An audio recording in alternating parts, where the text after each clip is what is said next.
이 책이 처음 나온 지는 30년이 지났지만 여전히 현대교회와 목회자들에게 영향력을 발휘하는 명작으로 평가받습니다. 저자 중 한 명은 이 시대 북미 신학을 대표하는 스탠리 하우어스고, 한 명은 북미에서 가장 존경받는 설교자 중 한 명으로 윌리엄 윌리먼입니다. 이 책의 화두는 교회론인데, 정체성을 상실하고 방황하는 현대 미국 교회와 목회자들을 향해 두 지성은 날카로운 비판을 가하면서도 인간미가 있는 하소연도 합니다. 저자들에 의하면 현재 미국 교회는 교회와 국가가 보기 흉한 모습으로 얽혀 있고, 교회가 서구 계몽주의 사상의 개인주의의 포로가 되었다고 합니다.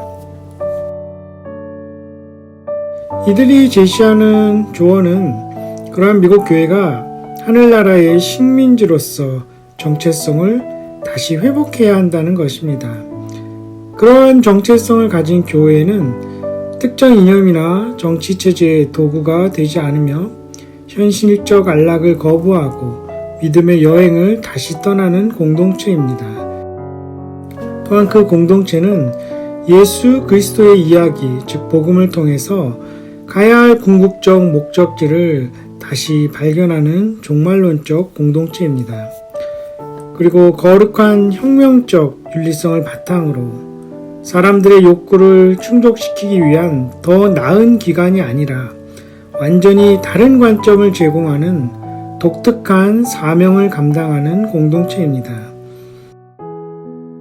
그것이 이 시대, 이 땅에서 하나님의 나그네 된 백성으로서의 교회의 본질이라고 두 사람은 이야기합니다. 대학교에 묶여있고 하나님께서 원하시는 모습이 아니라 현실 그대로의 교회 한가운데 휘말려 있는 두 사내가 쫓기듯이 저술한 한 권의 작은 책을 하나님께서 사용하셔서 우리가 할 수 있는 것보다 훨씬 더 많은 것을 말씀하셨다. 그래서 이 책은 선택교리가 옳다는 것을 보이는 또 하나의 증거가 된다. 하나님께서는 소수의 사람을 사용하여 하나님께 속한 것을 취하시며 그렇게 해서 많은 사람들에게 복을 베푸신다. 은혜롭게도 하나님은 그릇된 사람들을 택하셔서 하나님을 위해 옳은 일을 하게 하신다. 그분은 예상 밖의 사람들과 함께 일하기를 기뻐하는 하나님이시다. 하나님께서는 은혜를 베풀어 스탠리와 내게서 하나님의 나그네 된 백성에 대한 주도권을 거두어 가셨다. 별로 잘난 것 없는 두 그리스도인이 저술한 이 작은 책은 성령께서 복 주신 모든 설교가 그렇듯이 우리 스스로 말할 수 있는 것보다 훨씬 많은 것을 담아냈다. 우리는 몇몇 목회자들에게는 삶을 훨씬 더 힘겹게 만들어 주었으며 들어본 적도 없는 곳에 사는 그리스도인들 사이에서 표적과 기사가 일어나는 것을 보았으며 어떤 교회들 가운데는 예수께서 원하시는 삶의 모험이 무엇인지 깨닫게 해주었다. 우리는 그리스도인의 정치적 과제는 세상을 변혁하는 것이 아니라 교회를 세우는 것이라고 주장한다. 이 세상을 더 좋게 만드는 것이 우리의 첫째가는 과제라고 말하는 것은 온당치 못하다. 그 이유 중 하나는 우리 그리스도인들이 교회를 통하지 않고서는 세상을 바르게 해석하거나 정확하게 이해할 수 없기 때문이다. 예수 그리스도는 주시다는 말의 의미를 모르는 사람이라도 평화와 정의라는 말의 뜻은 알 것이라는 가정하에 교회가 선택한 구호들, 즉 평화와 정의라는 거창한 말들은 내용이 텅 비어있는 말일 뿐이다. 교회는 나사렛 예수의 삶과 죽음을 떠나서는 이 말들이 의미하는 것이 무엇인지 결코 알 수가 없다. 한마디로 빌라도가 예수를 죽이도록 허락한 것은 유대 지역에서 평화와 정의를 확보하기 위해서였다.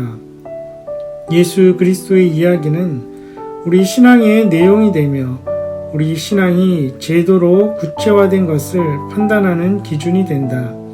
또 우리에게 하나님 없이도 자신이 진리가 된다고 주장하는 정치적 강령들을 믿어서는 안 된다고 가르쳐 주는 것도 예수 그리스도의 이야기다. 십자가는 교회가 당대의 권력자에게 고통당하고 묵묵히 굴종한 것을 나타내는 상징이 아니라 그리스도께서 그런 세력들을 물리치시고 거둔 승리에 교회가 온몸으로 참여하는 것을 나타낸다. 십자가는 인간이 당하는 총체적인 고난과 억압을 나타내는 상징이 아니다. 반대로 십자가는 우리가 카이사르의 현실 인식보다 하나님의 현실 인식을 더 중요하게 받아들일 때 어떤 일이 일어나게 되는지를 보여주는 상징이다. 십자가는 인간에 대한 하나님의 영원한 긍정이자 죽음의 세력에 대한 하나님의 영원한 부정을 의미하며 하나님께서 우리를 우리 자신의 수단에만 맡겨두시지 않겠다는 놀라운 결정을 뜻한다. 그래서 우리가 밝히고자 하는 기쁜 소식이란 무신론이 승리를 거두고 정치적 자유주의가 실패함으로써 기독교를 다시 모험에 찬 여행으로 발견할 수 있게 되었다는 사실이다. 식민지의 삶은 안정된 삶이 아니다. 오늘날 자유와 평등이라는 명분으로 모든 사람을 사로잡아 버린 무신론적인 문화는 기독교 식민지를 적으로 간주하고 그 소중한 미덕들의 끈질기게 공격과 비난을 가하고 있으며 항상 젊은이들을 빼앗아가려고 노리고 있는데 이러한 처지로 밀려난 기독교 식민지는 자기 구성원들에게까지 하나의 도전으로 여겨지게 되었다. 여기서 우리는 교회를 식민지로 보는 이미지의 곤란함을 느끼게 된다. 식민지가 된다는 것은 하나님의 백성이 한 곳에 정착하고 자기 소유권을 주장하고 울타리를 치고 자기의 영역을 지키는 것을 의미한다. 우리는 예수를 따르지 않고서는 그를 알 수 없다. 예수의 첫 제자들이 저지른 오해에서 알 수 있듯이 예수와 함께하는 것이 그를 이해하는 데 필수 조건이 된다. 어떤 의미에서 보면 우리는 예수를 따른 뒤에야 그에 대해 알게 된다. 게다가 예수를 알고 나서야 우리 자신에 대해서도 알 수 있다. 그 까닭은 예수의 처음 제자들이 그랬던 것처럼 우리도 가르침을 통해 먼저 우리가 죄인이요 무지한 인간이지만 구속되고 능력을 받았다는 사실을 깨닫지 못한다면 그 외에 우리가 그 사실을 알 수 있는 길이 없기 때문이다. 교회는 자신의 목적과 미덕을 확보하기 위해 전쟁을 이용하지 않는 공동체라는 속성으로 인해 국가와 불편한 관계에 놓인다. 그런데 다른 원인이 아니라 바로 이러한 본성 때문에 교회는 깊은 싸움에 휘말린다. 폭력과 강압이 아니라 증언과 사랑이라는 복음의 무기를 사용하는 싸움이기는 하지만 말이다. 불행하게도 폭력과 무력은 우리가 가장 손쉽게 집어들 수 있는 무기이며 따라서 이제 우리는 제자도라 불리는 이 모험을 계속하는 데 필요한 특성들을 어떻게 지켜갈 것인지에 대해 고민해야만 한다. 대체로 현대인들은 속박과 의무를 벗어버림으로써 개체성을 확보하려고 한다. 나는 나 자신이 되어야 한다. 나는 자신에게 충실해야 한다. 우리가 부모와 자녀, 배우자, 의무에서 자유로우면 그만큼 더 자유롭게 나 자신을 성취하는 일에 힘쓰고 시대의 흐름을 따라가고 새롭고 신나는 가능성들을 성취할 수 있게 된다. 이런 식으로 관습적 논증이 우리 가운데서 힘을 발휘하고 있다. 그러나 만일 우리가 공동체 안에서 누리는 삶의 여러 부분들이 모여서 우리의 참된 자아가 형성되는 것이라면 어떨까? 공동체와 무관하게 자아가 형성되는 경우를 도대체 어디서 볼 수 있을까? 우리가 소속과 의무를 부정할 때 자아는 성숙하기보다는 위축되어 버린다. 그러므로 교회가 우리에게 주는 중요한 선물은 우리가 우리 자신의 수단만 의지할 때 얻을 수 있는 것보다 훨씬 더 풍부한 가능성과 헌신, 의무, 문제들로 이루어지는 지평을 제공해 주는 것이다. 사람들이 십자가에 달리는 까닭은 문화의 대세를 이루는 방향과 정반대쪽 길로 가기 때문이다. 예수가 산상설교에서 가르친 것이 다음과 같은 의미였다고 가정해보자. 너에게 해를 끼친 사람과 화해하는 것은 아주 합당한데 그렇게 함으로써 그 사람 속에 있는 최선의 것을 끄집어낼 수 있기 때문이며 또 로마 군인의 등짐을 들어주는 것은 온당한 일인데 그 일을 통해 로마 점령군일지라도 그의 내면에 있는 기본적인 인간성을 드러내도록 도와줄 수 있기 때문이다. 만일 이것이 사실이라면 예수께는 즉시 인간의 실제 행동이 어떤지 눈꼽만큼도 알지 못하는 순진한 몽상가라고 비난이 퍼부어졌을 것이다. 그러나 예수는 그런 의미로 말하지 않았다. 산상설교의 결론 부분에서 분명하게 드러나듯이 제자들이 다른 뺨을 돌려대고 곱절로 길을 함께 가주고 난잡한 성관계를 피하고 결혼서약에 충실해야 하는 이유는 다음에 인용하는 구절이 보여주는 하나님을 믿기 때문이다.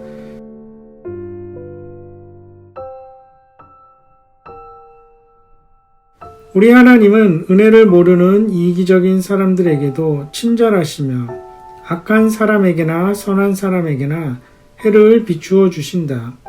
이분이 바로 예수 안에서 특별하고 구체적으로 우리에게 계시되신 하나님이며 우리가 만일 우리의 수단만 의지했더라면 알 수 없었을 하나님이다. 우리의 윤리적 견해는 우리의 신학적인 원리에서 나오며 또 우리가 예수의 삶과 죽음과 부활 안에서 발견하는 실제의 놀라운 비전을 따라 살려고 노력하는 데서 비롯된다. 그리스도의 제자들은 관습을 벗어버리고 하나님의 본성 위에 자신의 삶을 세우며 하늘에 계신 아버지께서 완전하신 것 같이 완전하기 위해 여행길을 떠나는 사람들이다. 사실 우리는 지금까지 성경을 하나님이 어떤 분이신지를 보여주는 그림이 아니라 주로 우리가 무엇을 해야 할 것인지를 규정해 주는 것으로 생각해 왔다. 만일 예수가 어떤 사람이 당신의 뺨을 때릴 때 다른 뺨까지 내미는 행동이 그 사람 속에 있는 최선의 것을 이끌어내는데 유용한 전략이 된다고 주장했다면 예수는 당연히 윤리적으로 순진하다는 비난을 면치 못했을 것이다. 그러나 산상설교의 윤리에서 기초가 되는 것은 어떤 유익이 있느냐가 아니라 하나님이 존재하시는 방식이다. 뺨을 돌려대는 일이 옹호되는 이유는 그것이 어떤 효과가 있느냐의 기준에 의해서가 아니라 그렇게 하는 것이 하나님의 방식이기 때문이다. 즉 하나님께서는 포악하고 이기적인 사람들에게도 친절하시다. 산상설교는 우리가 원하는 것을 손에 넣는 전략이 아니라 하나님께서 원하시는 것이 무엇인지를 예수를 통해 알게 된 사람들이 선택할 수 있는 유일한 삶의 방식이다. 우리가 이웃과 화해하려는 이유는 그로 인해 우리가 훨씬 기분이 좋아질 수 있기 때문이 아니라 화해가 그리스도 안에서 하나님께서 이 세상에서 행하시는 일이기 때문이다. 예수가 온 목적이 훌륭한 사람들을 좀 더 훌륭하게 만들기 위해서였다고, 또 예수가 원한 것은 민주적인 카이사르를 조금은 더 민주적으로 만들고 이 세상을 가난한 사람들이 조금은 더 살기 좋은 장소로 만드는 것이었다고 생각해온 사람들도 있을 것이다. 그러나 산상설교는 이런 식의 타협적인 사고를 거부한다. 산상설교는 사람들이 서로 어울려 사는 일의 의미를 전혀 다르게 보도록 해주는 새로운 개념을 우리에게 열어준다. 이 완전히 새로운 개념이 바로 교회다. 우리가 지금까지 들어온 옛 것은 모두 혼란스럽고 다시 생각해 보아야 할 문제로 드러나게 되고 그리하여 다시 출발점에 놓여진다. 이 출발점이 바로 식민지, 곧 예수의 초청에 예라고 응답함으로써 이루어지는 식민지다. 이 식민지는 나를 따르라는 예수의 음성을 듣고 새 백성에 참여하기 위해 일어선 사람들이라는 의미에서 유별나고 다르며 나그네 되고 독특한 사람들로 이루어진다. 불행하게도 세상의 종노릇하기에 분주한 타협적인 교회는 이 세상에게 기독교 신앙에 맞서 싸울 거리를 줄여주고 있다. 우리가 회중을 더 크고 멋지게 세우고 사람들의 자부심을 높여주고 사람들이 자신이 빠진 물질주의에서 비롯된 불안감에 적응하도록 도와주고 그리스도를 시적 반성을 위한 값진 주제로 만드는 일에 열심을 내고 있는 바로 그때 무신론은 하나님이 진정으로 중요하게 대접받지 못하는 이 교회 속으로 파고 들어온다. 교회는 매 순간마다 하나님께서 예수 그리스도를 통해 세상과 화해하셨다는 사실이 우리가 함께 살아가는 삶 속에서 그리고 우리가 행하는 일 속에서 진정 어떤 차이를 만들어내고 있는지를 자문해 보아야 한다. 도덕적 성품을 배우는 일은 언어를 배우는 것과 상당히 비슷하다. 우리는 말을 가르칠 때 먼저 문법의 규칙을 가르치지 않는다. 사람들은 다른 사람이 말하는 것을 듣고 그것을 흉내냄으로써 말을 배운다. 대체로 우리는 도덕이 마치 학습해야 할 규칙의 문제인 것처럼 생각한다. 사람들은 흔히 우리가 옳은 규칙들, 이를테면 너 스스로 생각하라, 먼저 내가 옳은지를 확인하고 그 다음에 행동으로 옮겨라, 내 양심을 따라 행동하라, 낙태는 다 나쁜 것이다, 내 이웃을 사랑하라, 이러한 것들을 다 배우고 나면 도덕적으로 행동할 수 있다고 생각하는 듯하다. 그렇지 않다. 사람이 언어를 배우는 것은 그 언어를 사용하는 공동체에 속하고 손윗 사람들을 살펴보고 그들을 흉내내는 일을 통해서 이루어진다. 문법 규칙은 배운다고 해도 나중에나 오는 것이요. 말을 잘하는 기술을 닦고 튼튼하게 만드는 도구로나 사용된다. 학문 문과로서 윤리란 단지 복음의 언어를 말하고 그대로 살아내는 법을 우리가 기억하게 도와주는 도구들을 묶어놓은 것에 불과하다. 문법 규칙이 언어를 말하는 행위를 대신할 수 없듯이 윤리가 결코 공동체를 대신할 수 없다. 윤리는 언제나 부차적인 위치에 있으며 사람들이 공동체 안에서 하나 되어 사는 방식에 의해 좌우된다. 그러므로 교회가 윤리 차원에서 할 수 있는 최고의 일은 사람들을 이끌어 기독교적인 삶을 탁월하게 보여주는 인물과 만나게 해주는 것이다. 우리가 윤리에 관해 성찰하는 것도 사실은 중요한 사례가 되는 인물들을 살펴 배우는 일이라고 볼 수 있다. 그러나 생각이 있는 사람, 누구에게나 보편적으로 타당하고 합리적인 것이라고 주장되는 윤리적 명제는 근본적으로 악마적이다.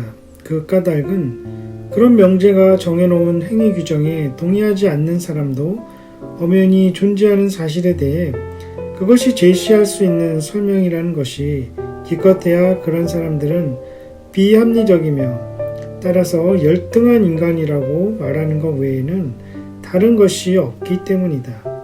그리스도인으로서 우리는 다른 사람들이 우리와 의견을 달리할 수도 있음을 진심으로 인정한다. 그들이 다른 의견을 말한다고 해서 비합리적이거나 인간적인 면이 부족하다거나 악하다는 식으로 받아들여서는 안 된다. 우리는 기독교 윤리가 이론에서든 실제에서든 합리성이나 인간성, 선의 문제라고 보지 않기 때문이다. 그들이 우리와 다른 것은 단지 그들이 이 나사렛 출신의 유대인을 알거나 따를 기회를 갖지 못했다는 점으로 설명될 수 있을 뿐이다. 예수께서는 설교와 가르침을 통해서 끊임없이 우리에게 버려진 아이들, 잃어버린 동전, 잃어버린 어린 양, 겨자씨와 같은 겉보기에 하찮고 작고 보잘것없는 것들에 관심을 기울이도록 요청하고 있다. 하나님 나라는 이처럼 세상은 별 볼 일 없고 하찮고 평범한 것이라고 여기는 사람들과 경험들 속에서 하나님을 볼 수 있는 능력을 필요로 한다. 성도들의 중요성을 인정할 때 비로소 우리는 교회 안에서 날마다 수없이 발생하는 외견상 평범하고 하찮은 일들이 지니는 가치를 볼 수 있게 된다. 그럴 때 우리는 또 교회의 구조를 뜯어 고쳐서 성도들이 마음껏 영향력을 행사할 수 있는 자리로 만들 수 있게 된다. 최근의 연구에 의하면 주류에 속하는 대부분의 개신교회들에서 교회 회중은 젊은이들이 교회를 빠져나가는 길에 머물러 있는 마지막 정거장이 되어버렸다. 우리는 젊은이들을 붙잡아 놓고자 어설픈 노력을 하고 있다. 물론 이 문제의 원인은 여러 가지다. 그러나 우리의 생각에는 교회가 모범적인 인물을 통해 그리스도인을 양육하는 이러한 독특한 방식에 대해 새롭게 눈뜰 때 우리의 젊은이들에 대해 제대로 응답할 수 있게 된다.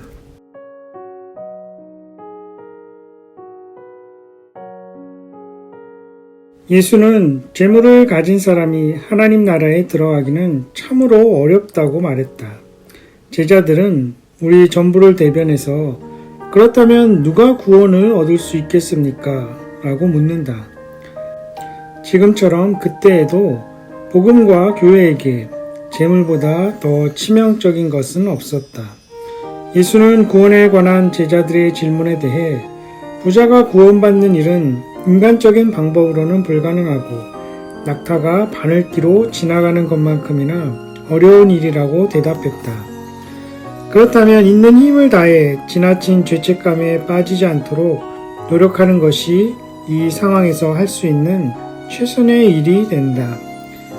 그러나 예수는 하나님께서 함께 하시면 우리도 구원받을 수 있다고 말한다. 앞서 주장한 바와 같이 하나님께서 우리를 구원하시는 일은 전적으로 공동체적이고 사회적인 수단을 통해서다. 즉 우리 같은 사람들이 이제껏 자신의 힘으로 이루어 올 수 있었던 것보다 더 나은 방편을 통해서 이루어 주신다. 한마디로 하나님의 방법은 교회다. 거짓말은 물질주의와 짝을 이룬다고 할 수 있다. 그 까닭은 물질주의와 자기 기만은 둘 다 우리 자신의 노력으로 불안감이나 유한성을 해결하고자 하는 몸부림이기 때문이다. 루터는 안전을 최고의 우상이라고 보았다. 또 우리가 언제나 안전을 위해서라면 무엇이든 가족, 건강, 교회 진리, 기꺼이 포기해왔던 것도 사실이다. 우리는 신앙보다는 우리의 재간을 의지해 살면서 적절치 못한 방법으로 삶을 꾸리고 안전을 확보하려고 애쓰는 나약한 동물이다. 교회 안에서 베드로의 인격을 통해 아나니아와 삽비라의 거짓말은 겉으로 드러났다. 교회 안에서 형제 자매들을 기만하거나 자기 자신을 속이는 일은 죽음으로 이어진다. 누가가 그 이야기를 묘사하는 어조는 우리가 듣기에도 가혹하고 모질고 단호하다. 그러나 거짓말을 한 당사자에게 가혹하게 들이대는 방법이 아니라면 거짓을 인정하게 만들 수 없다. 우리의 거짓에 당당히 맞서지 않는다면 그 대가도 역시 클 수밖에 없다. 바로 우리들이 다 함께 죽음에 이르는 것이다. 이 초대 그리스도인들이 지녔던 윤리적 태도는 그들의 신학적 신념이 구체적으로 적용되어 나타난 것으로 돈에 관한 그들의 독특한 태도가 그 한 사례다. 교회는 대한 공동체인 식민지를 세우도록 부름받았으며 또 세상의 방식과는 전혀 다른 공동체의 삶을 그리스도가 열어놓았다는 사실을 세상을 향해 보여주는 징표와 신호가 되라고 부름받았다. 아나니아와 삽비라 같은 사람들이 저지르는 거짓과 기만, 탐욕과 자기 만족에 단호히 맞서지 않을 때 교회는 죽음에 이르게 될 것이다. 베드로가 진리를 말할 수 있었던 것은 만일 바른 방식으로 호소하기만 하면 아나니아와 삽비라도 좀 더 바르게 회복되고 좀 더 훌륭한 가치를 따라 살게 될 것이라는 믿음 때문이 아니었다. 베드로가 굳게 믿었던 것은 복음과 그 위에 세워진 공동체는 우리처럼 평범하고 이기적이며 물질주의에 빠진 사람들조차도 변화시켜서 성도들을 닮아가도록 만들 능력이 있다는 사실이었다. 사도행전 5장이 보여주는 바와 같이 백성을 하나님께 돌아서게 만드는 일은 두려운 과제다. 회중은 열광적인 마음으로 폭발할 수도 있고 공포로 인해 급사할 수도 있다. 그러나 이러한 일을 위해 교회는 지도자들이 필요한 것이다. 목회사역의 관점에서 볼 때 아나니아와 삽비라의 일하는 목회적인 성공일까 아니면 실패일까? 그것은 전적으로 당신이 그것을 어떻게 보느냐에 달려있다. 베드로의 목회적 돌봄을 통해 교회는 중요한 교인 2명을 잃어버렸다. 그러나 그와 동시에 교회는 최초로 자신을 교회로 경험하게 되었고 그때 일어난 일을 묘사하기 위해 처음으로 에클레시아라는 단어를 사용했다. 만일 기독교 세계가 여전히 살아있으며 생기 넘치게 움직이고 있다면 목회자의 1차적인 과제는 고통과 어려움에 빠져 있는 사람들을 도와주고 그들을 격려해 내적인 재능과 능력을 발휘하도록 만드는 일이 될 것이다. 그러나 만일 우리가 적대적인 환경 속에서 나그네된 거류민의 식민지로 살고 있다면 더욱이 그 안에서 매우 교묘하고 치명적인 방법으로 그리스도인들을 주무르고 넘어뜨리려는 음모가 이루어지고 있다면 목회자의 사명은 하나님의 공의가 다스리는 식민지를 세우는 데 필요한 자원들을 우리에게 공급해 주는 일이 된다. 목회자들이 적합한 기준을 따라 자신의 업무를 올바로 판단할 때 이 세상에서는 커다란 차이가 나타난다. 적합한 기준이 없을 때 목회자들은 중요한 일들을 놓칠지도 모른다는 두려움에서 모든 일을 다 하려 들 것이고 모든 사람의 마음에 들고자 애쓰며 마침내 그처럼 터무니없이 계속되는 과제를 감당하기에는 자신이 적합치 않다는 사실을 깨닫고는 절망감에 빠져들 것이다. 예배와 설교, 성만찬과 세례식 거행 속에서 목회자는 나머지 모든 목회 활동을 판단하는 기준이 되는 기본 원리를 찾아내고 목회자로서 수행하는 다른 모든 업무들이 적합한지를 결정지어주는 틀을 얻는다. 곧 하나님의 백성을 하나님께로 인도하는 일이 그것이다. 이 일을 이룰 때 목회자는 착하고 신실한 종아, 잘했다는 말을 듣게 될 것이다. 교회와 그 지도자들이 복음의 이야기에 책임을 다하기 위해 있을 때 목회는 그 이야기를 나누고 그대로 살아내기에 충분한 백성을 일으키도록 도와주는 위대한 모험이 될 수 있다. 신실한 목회자는 계속해서 우리를 하나님께로 돌아가도록 이끈다.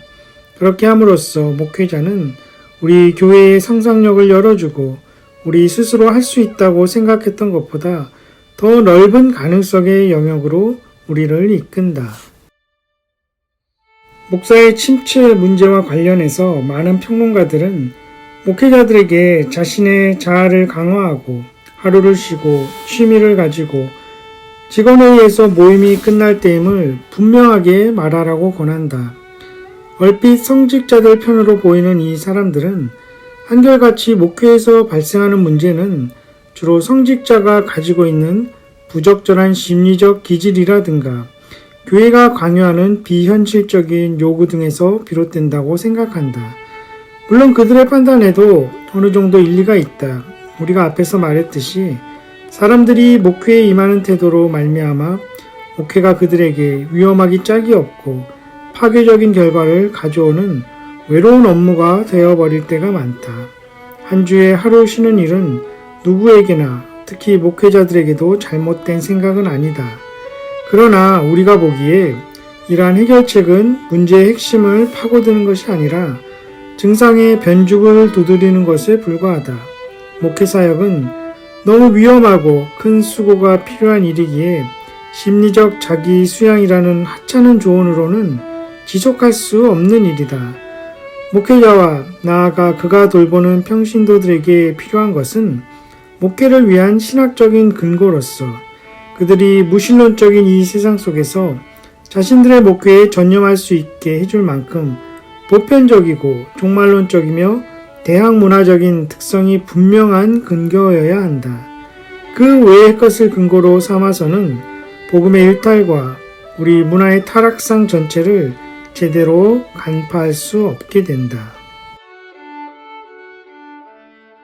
복음의 요구는 참으로 커서 우리에게 복음의 진리를 위해 기꺼이 고난당할 것을 기대할 뿐만 아니라 우리가 사랑하는 이들의 희생까지도 감수하도록 요구한다. 예수는 1세기의 근동지역에 살았던 많은 가정들을 슬픔에 빠지게 만들었다. 정부가 교회를 받게 하는 시대에 그리스도인 부모가 자녀에게 세례를 받게 만드는 일이 얼마나 가슴 찢어지는 결정이었겠는지 상상해보라. 이 초대 그리스도인들이 자기 자녀들을 뻔한 죽음이 기다리고 있는 길로 이끈 것이 과연 온당한 일일까? 잠재적으로라도 우리가 사랑하는 이들의 고난을 요구하지 않는 윤리는 진정한 윤리가 아니다. 이런 주장만큼 자유주의의 윤리적 감상주의에게 날카로운 공격도 없을 것이다. 우리는 우리의 친구나 가족들을 희생시키지 않으면서도 신념을 지키며 살 수 있는 길이 있기를 바란다. 우리는 사랑을 개인적인 감정으로 곧 상대방에게 그 사랑 때문에 고난당하라고 요청하지 않아도 되는 것으로 만들려고 애쓴다. 이러한 생각 때문에 결혼이라든가 자녀를 낳는 일 같은 행위들이 이해할 수 없는 일이 되어버린다. 결혼이나 자녀 양육 같은 관습들은 우리가 함께 이루어가는 일로서 필연적으로 우리가 사랑하는 사람들의 희생을 필요로 하기 때문이다. 진리로 충만할 때 힘이 나온다. 기독교 성직자의 힘은 그들이 문화적으로 어떤 비중을 차지하고 있는지에 의해 결정되는 것이 아니라 살아있는 진리이신 예수 그리스도께 봉사하는 데서 온다. 기독교가 세상이 말하는 식의 해방과는 관계가 없을지 몰라도 우리에게도 힘은 중요하며 그래서 그리스도인들은 힘을 포기했다는 식의 잘못된 겸손에 빠져서는 안 된다. 종으로 섬기는 일은 길과 진리와 생명이신 분께 순종하는 안에서 힘이 된다. 성직자들은 문화의 인정을 받지 못한다고 해서 자신이 힘이 없다고 생각해서는 안 된다. 교회를 위해 말씀을 설교하고 성만찬을 베풀 수 있는 권위, 곧 우리 가운데 계신 하나님의 참 현존을 증언할 수 있는 권위는 목회자에게만 허락되었기 때문에 기독교 목회자는 힘이 있다. 기독교 신학이 씨름해야 할 가장 큰 과제는 번역이 아니라 실행이다. 현대의 위대한 신학자들이 우리의 언어를 현대성에 맞게 번역하려고 애썼던 주된 이유 중 하나가 바로 교회가 실행에 무기력하게 되어버렸다는 사실 때문이다. 그러나 제 아무리 세련된 신학사상이라 해도 하나님에 관한 언어를 몸으로 살아내는 사람들의 공동체인 교회를 대신할 수는 없다. 이 공동체 속에서는 우리가 함께하는 삶과 우리의 말이 모순되지 않으며 따라서 하나님에 관한 담화는 솔직하게 이루어진다. 교회란 자신의 죄를 인정하고 하나님의 용서를 받으며 그로 인해 사랑 안에서 진리를 말할 수 있게 된 사람들을 통해 하나님에 관한 우리의 언어가 가시적이고 정치적인 형태로 실행된 것이다.